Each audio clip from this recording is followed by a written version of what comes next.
Hello. Looks like KZ decided to achieve quality over quantity, and they've started re-releasing their most popular models, adding Pro to the name.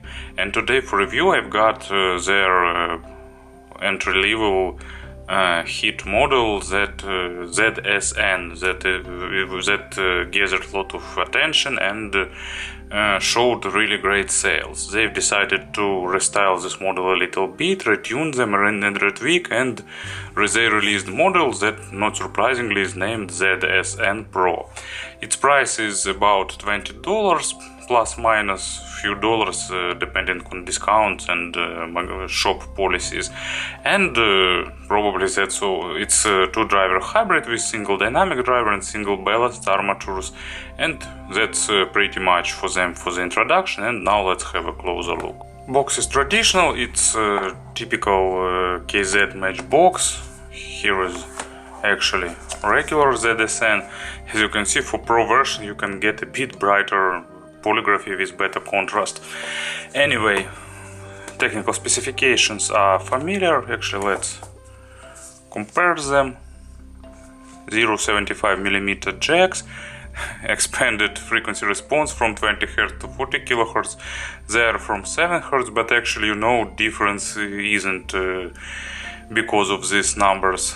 25 versus 24 ohms of impedance, and noticeably increased sensitivity. So as you can see, it's definitely a different model, not only by design. Inside we'll have, let me do it this way, earphones themselves.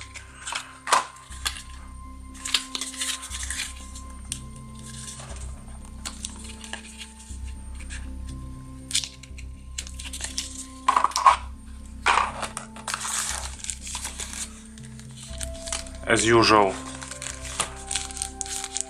3 pair of extra tips. Actually, you can see they've expanded accessory set. Now you can get 4 pair of tips, and familiar KZ signature cable.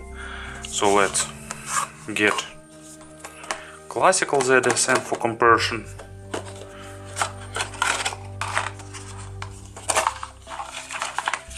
A bit different package, not as good as new one, but also pretty okay. So let me put everything aside.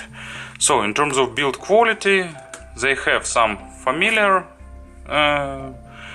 ideas, but actually build improved a little bit. Both have metal faceplates, but Pro version has a bit thicker faceplate and with a different design. They are a bit heavier, and because of that they feel a bit more reliable. But actually I think build quality is pretty equal. It was good with classical version ZSN. It's also good with the new one. So in terms of size, they are absolutely equal.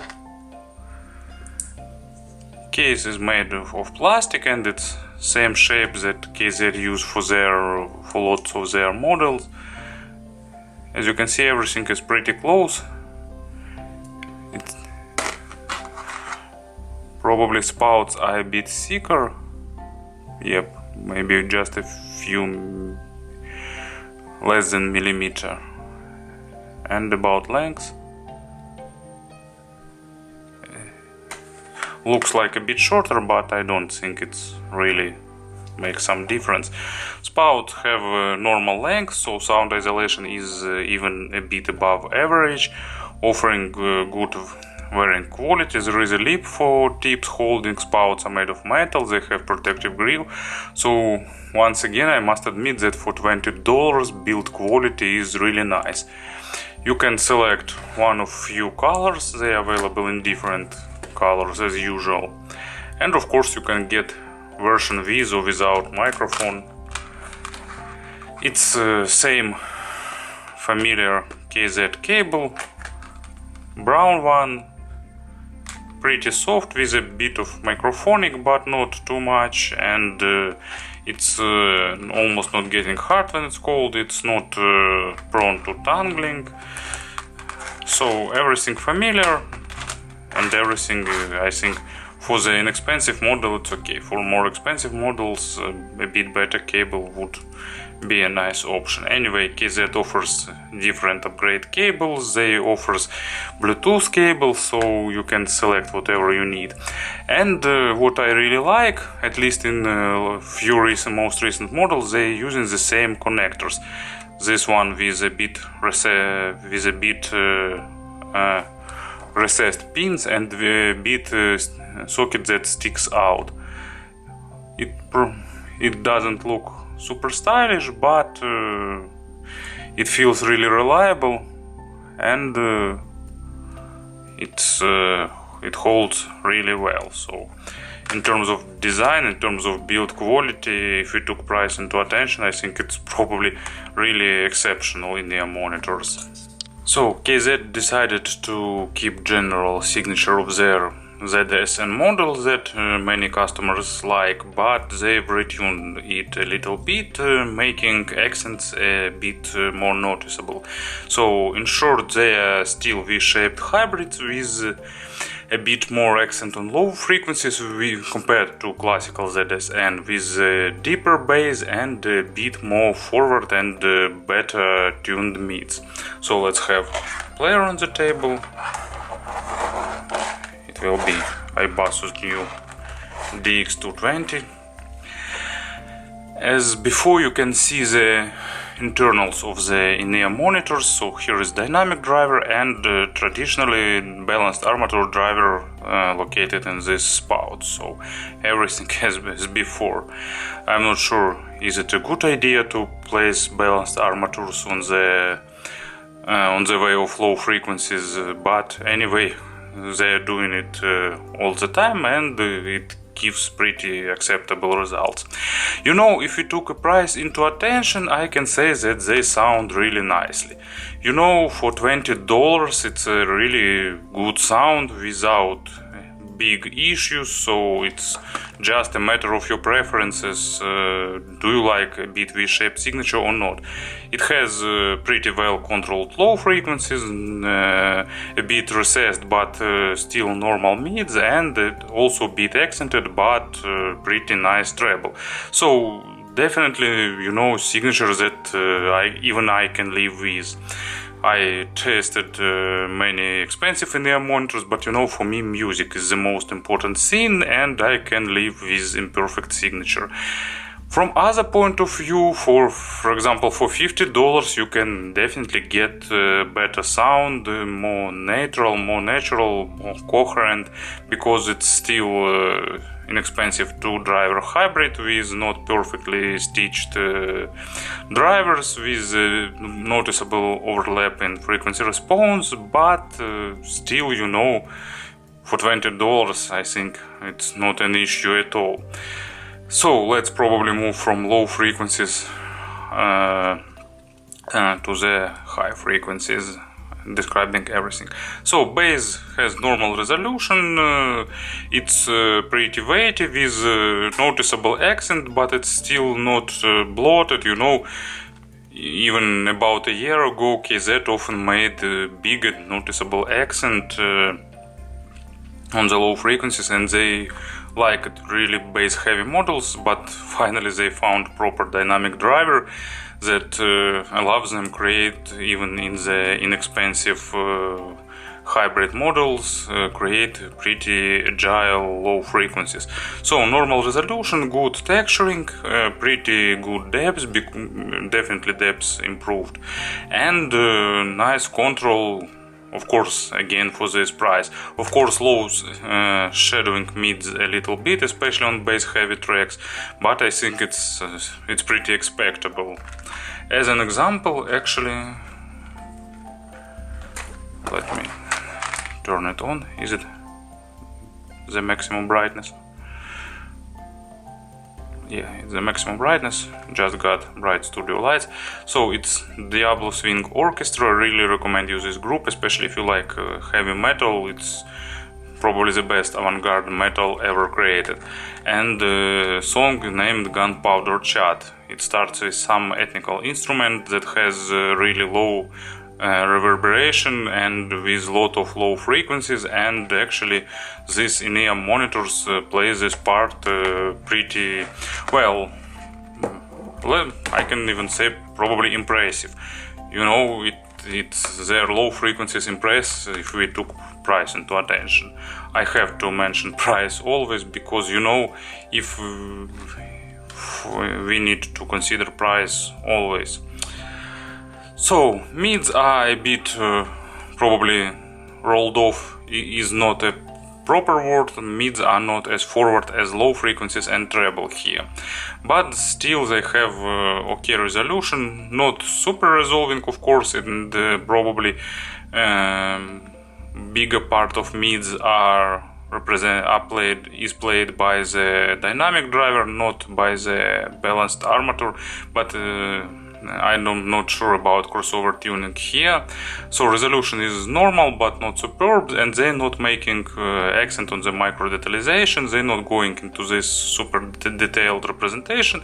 It's just normal resolution, but at the same time it's pretty good in terms of emotions, and definitely it's not muffled as even in some more expensive KZ models. So I really think that ZSN and ZSN Pro is the best models in KZ lineup by the price-quality ratio.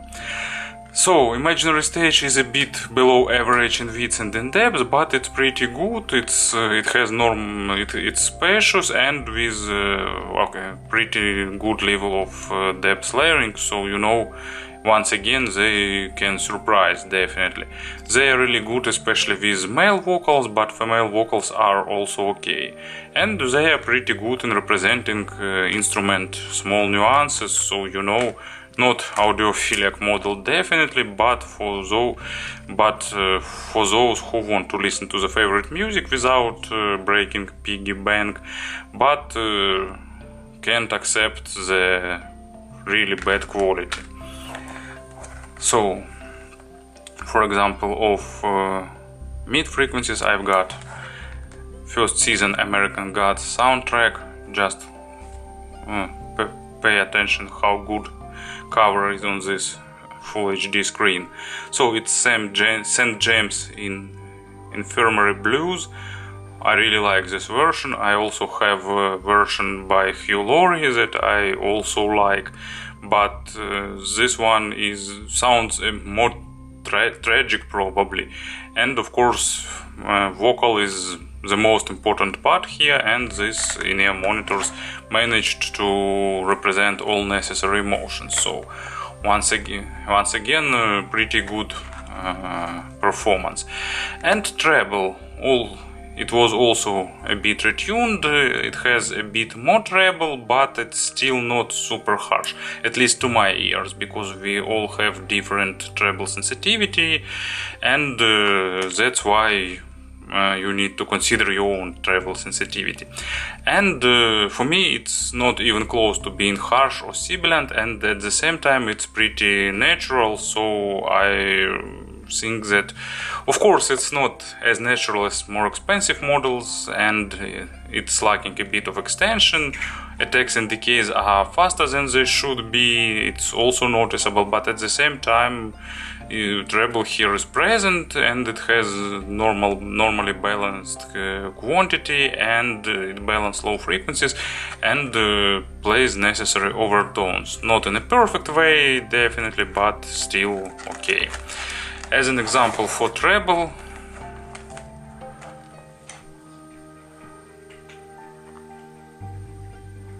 I've got first album by Pink Floyd, track Matilda Mother, long before Waters' experiments with social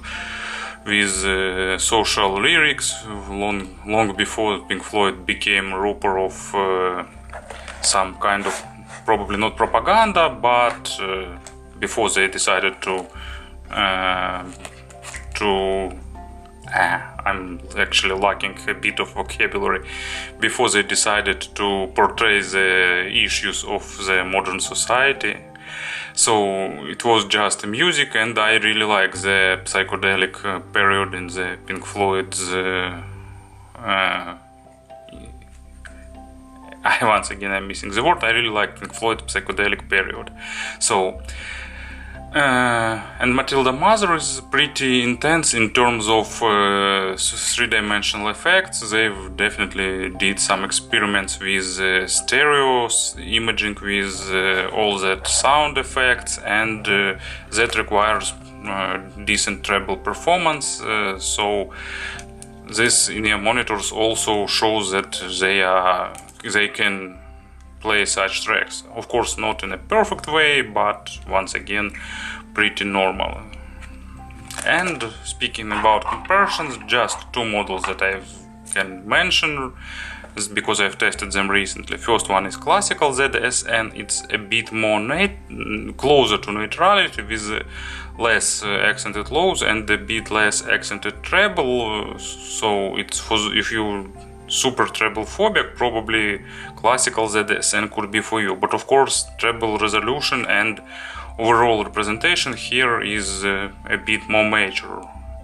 And also I recently tested CCA CA4. They are more bassy. It's also an expensive hybrid model, but for those who like more low frequencies and softer representation. So to summarize everything, pretty good hybrid model with balanced V-shaped signature and nice build, good design, and pretty decent for its price performance. Thank you for attention.